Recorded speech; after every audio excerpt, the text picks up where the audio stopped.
নমস্কার বন্ধুরা, আবারও এক বড় খবর নিয়ে হাজির হয়েছি। দেশ জুড়ে শুরু হতে চলেছে বিশাল ধর্মঘট। 25 কোটিরও বেশি শ্রমিক রাস্তায় নামার প্রস্তুতিতে। কি হচ্ছে, কেন হচ্ছে, আর আপনি কিভাবে প্রভাবিত হবেন, সেই সব নিয়ে আজকের এই বিশেষ রিপোর্ট। এই বুধবার 9 জুলাই গোটা দেশ জুড়ে ডাকা হয়েছে এক বিশাল ভারত বন্ধ। বিভিন্ন ট্রেড ইউনিয়নের ডাকে এই বন্ধে অংশ নিতে চলেছে প্রায় 25 কোটি কর্মচারী। ব্যাংক, পরিবহন, ডাক বিভাগ সহ বহু পরিষেবা এই ধর্মঘটে বিপর্যস্ত হতে পারে। যারা ধর্মঘটে অংশ নিচ্ছেন: all India bank employees association, postal employees union, রেলওয়ের কিছু বিভাগ, রাজ্য পরিবহন সংস্থার শ্রমিকরা, স্কুল, কলেজ ও অন্যান্য সরকারি কর্মচারীদের কিছু অংশ। ধর্মঘটের মূল দাবিগুলো কি কি?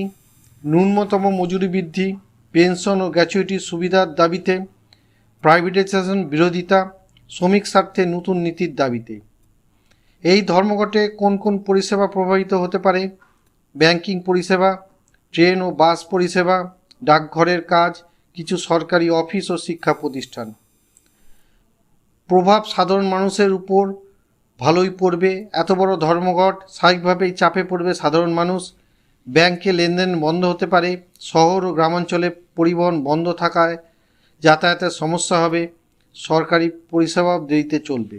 এই বুধবার 9 জুলাই সকাল থেকে ধর্মঘট কার্যকর হবে।